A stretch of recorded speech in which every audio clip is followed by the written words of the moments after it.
जय माता दी। तंत्र विक्षा यूट्यूब चैनल में आप सबका स्वागत करता हूं। जितने नए सब्सक्राइबर हमसे जुड़े हैं उन सबका भी मैं स्वागत करता हूं। दीपावली आ रही है और दीपावली वाले दिन सूर्य ग्रहण भी लगेगा। उसी उपलक्ष्य में आपके लिए एक ऐसी साधना लाया हूँ। यदि आप साधना क्षेत्र में नए हैं तो आपके लिए ये साधना बहुत महत्वपूर्ण हो सकती है। एक ऐसी प्रामाणिक साधना जो हजारों साधकों ने की है और उसको सफलतापूर्वक किया है, जिसमें कोई डर या खतरा, कोई भय नहीं होता। शुद्ध अवस्था में कोई भी साधक इसको कर सकता है। एक साए की तरह साथ देने वाली शक्ति, ऐसी शक्ति जो आपका हमेशा साए की तरह साथ देगी और आपका प्रत्येक मुसीबत में साथ देगी, आपको हर मुश्किल, हर परेशानी से निकाल लेगी। आपके ऊपर कोई भी संकट आए, किसी भी शक्ति का प्रकोप आ जाए, ये शक्ति आपको बचा के ले जाएगी उस संकट से। ये साधना पूरे 15 दिन की साधना है। दिवाली वाले दिन से यानी ग्रहण वाले दिन से ये शुरू हो जाएगी। ये होली पे भी शुरू होती है, विजयदशमी पे भी शुरू होती है। उस दिन आप शुरू कर सकते हो, लेकिन आपको करनी 15 दिन ही पड़ेगी। कुछ लोग ऐसा भ्रम डाल देते हैं कि ये साधना एक दिन में सिद्ध हो जाती। ऐसा कुछ नहीं है। एक दिन में आपको अरवा, उर्दू में बोला जाता है अरवा, आपको एक दिन में अरवा सिर्फ उस आदमी को महसूस होगा जिसको अरवा के बारे में जानकारी है, वरना जानकारी नहीं है तो आपको पता नहीं चलेगा कि आपके पास ये शक्ति आई है कि नहीं आई है। सबसे बड़ी बात है, इस शक्ति से तालमेल मिलाने वाला जो साधक होगा वो किसी तरह से किसी भी भूत प्रेत इत्यादि किसी भी योनि से कष्ट नहीं उसको मिलेगा। वो ये शक्ति अपने ऊपर ले लेगी और उसे नष्ट कर देगी, लेकिन उस प्रकोप को आपके ऊपर नहीं आने देगी। आपको बचा के ले जाएगी हर मुसीबत से। हाँ, इसमें एक शर्त है। पहले दिन ही सोच लें कि आप क्या शुरू करने जा रहे हो। आप किसी शक्ति का आवाहन करने जा रहे हो और उसको बीच में छोड़ा नहीं जाता। यदि आप इसको मोहवश शुरू कर लेंगे और बीच में छोड़ देंगे तो मेरा कोई कसूर नहीं है, नुकसान आपका होगा। नुकसान ऐसा नहीं होगा, लेकिन आगे से दोबारा आप किसी की कोई सिद्धि नहीं कर पाओगे। जिनके मन में विश्वास और श्रद्धा होती है, चमत्कार उन्हीं के साथ होते हैं। सबसे पहले आपको ये चीज़ बता देता हूँ, आप ये साधना करो, लेकिन अपने शरीर को बांध के, अपने एरिया को बांध के, अपने आसन को बांध के इस साधना को करें। यदि आप अपने शरीर को नहीं बांधोगे, ये शक्ति तो आपको कोई कष्ट नहीं देगी। जिस स्थान पर, क्योंकि इसको एकांत स्थान पर किया जाएगा। एकांत स्थान ऐसे समझो मेरी बात कि ना तो आपको किसी की आवाज़ सुनाई दे, ना आपकी आवाज़ कोई सुन सके। इतना आपको डिस्टेंस रखना है। यदि आपके पास ऐसी जगह नहीं है तो आप अपने घर की छत, यदि समतल छत है ढलाई वाली यानी लेंटर डला हुआ है, तो उसके ऊपर आप कर सकते हो। किसी निर्जन वन में कर सकते हो, किसी नदी के किनारे कर सकते हो। यानी कि आपको जो समय और जो स्थान आप पहले दिन निश्चित करोगे उसको आप चेंज नहीं कर सकते। प्रतिदिन, यानी कि आज जो आप साधना कर रहे हो और कल जो करोगे तो वो 2 मिनट आपको पहले शुरू करनी है। यानी कि अगर आज आप 12 बजे कर रहे हो तो 11:58 पे कल आपको करनी है। यानी 2 दिन 2 मिनट आपको एडवांस करनी है नेक्स्ट डे।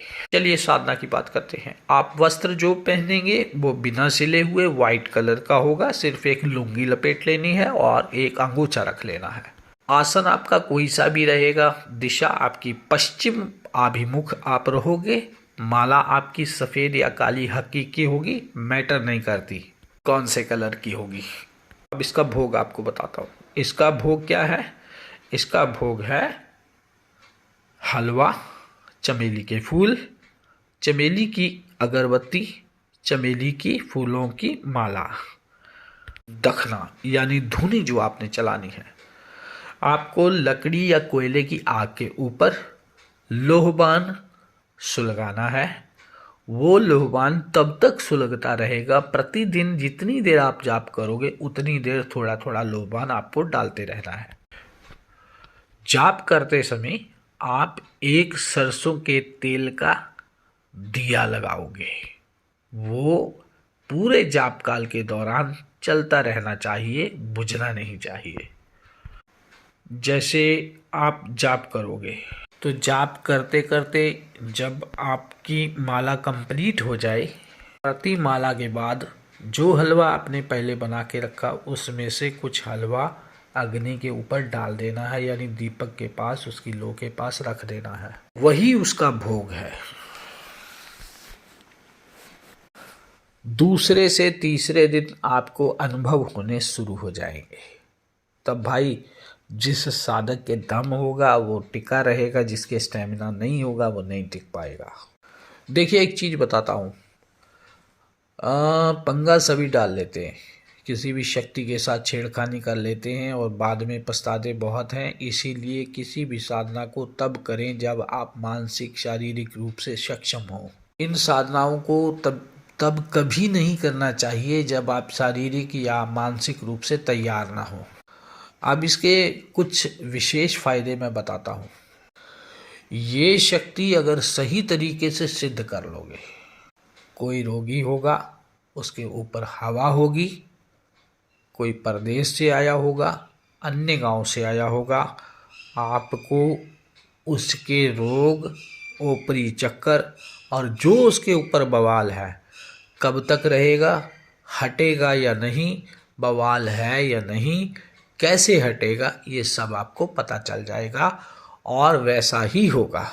देखते हो ना, जो लोग चमत्कार करते हैं वो ऐसे ही चमत्कार नहीं करते, उनको सिद्धियां ही प्राप्त होती हैं। और जब तक आपकी सिद्धि राज रहती है तब तक आप कामयाब हो। जब भेद खुल जाएगा तब आप फेल हो जाओगे। क्योंकि अब साधना के क्षेत्र में सभी होते हैं, लोग एक दूसरे को खोद खोद कर पूछते हैं कि यार क्या है तुम्हारे पास, कुछ किए हो कि नहीं हो।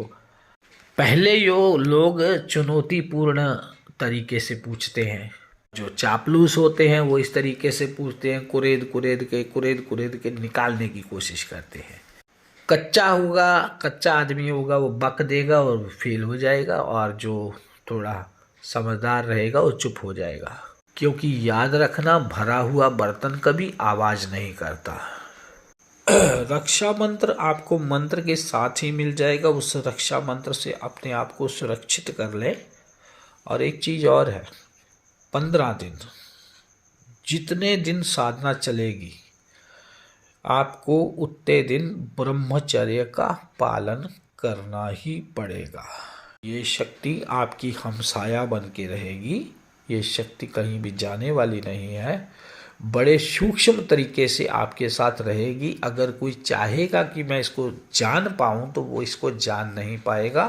किसी के ऊपर यदि दैवीय शक्ति होगी, खाली वही आपको समझ पाएगा कि आपके साथ क्या चीज़ है। असल में हम लोग कुछ तामसिक क्रियाएं कर लेते हैं, कुछ सांसानिक शक्तियां जगा लेते हैं। कुछ लोगों की भूख इतनी ज़्यादा बड़ी होती है तंत्र क्षेत्र में कि वो इस तरीके से अनर्गल प्रयोग कर लेते हैं कि उनको पीछा छुड़ाना मुश्किल हो जाता है।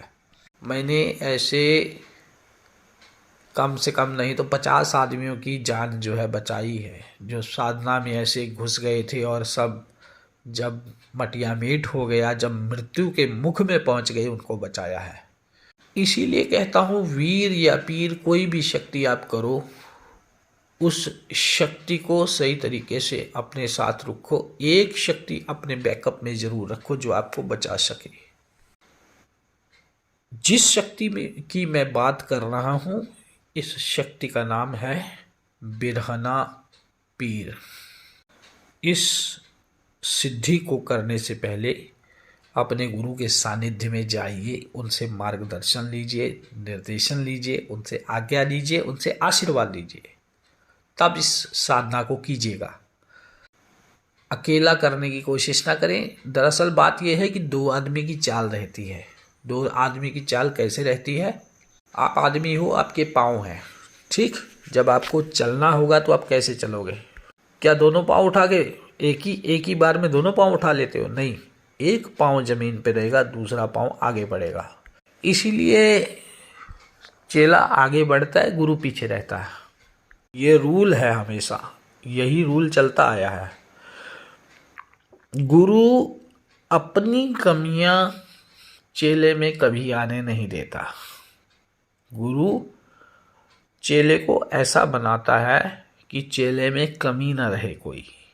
जो मुझ में कमी है वो तुम में ना रहे, ऐसी गुरु की सोच होती है। मंत्र सुन लीजिए। बिस्मिल्लाहिर्रहमानुर्रहीम। पीर बिरहना धुंधु करे, सवा शेर का तोसा खाए, 80 कोस का धावा करे। 700 कुंतल आगे चले, 700 कुंतल पीछे चले, 56 छुरी से चले, 52 वीर चले, जिसमें गढ़ गजनी का पीर चले। औरों की ध्वजा उखाड़ता चले, अपनी ध्वजा टेकता चले, सोते को जगाता चले, बैठे को उठाता चले, हाथों में हथकड़ी गेड़े, पैरों में गेड़े बेड़ी गेड़े, हलाल मही डिठ करे, माही पीठ करे, पहलवान नबी को याद करे। ओम ठह ठह ठह स्वाहा। मंत्र आपको दे दिया, विधि आपको बता दी, क्योंकि इसमें जो विधि मैंने नहीं बताई है वो सारी विधि आपको ब्लॉग स्पॉट पर लिखित मिल जाएगी जी। इतना आपको कष्ट करना पड़ेगा। जो वीडियो आपका चल रहा है उसकी ज़रा नीचे के डिटेल बॉक्स को खोलिए, वहाँ पे लिंक आपको मिलेगा। लिंक को जब आप पुश करोगे, दबाओगे, तब पूरा ब्लॉग लिखा आपको मिल जाएगा। यार मुझे दीजिए आज्ञा। जय माता की।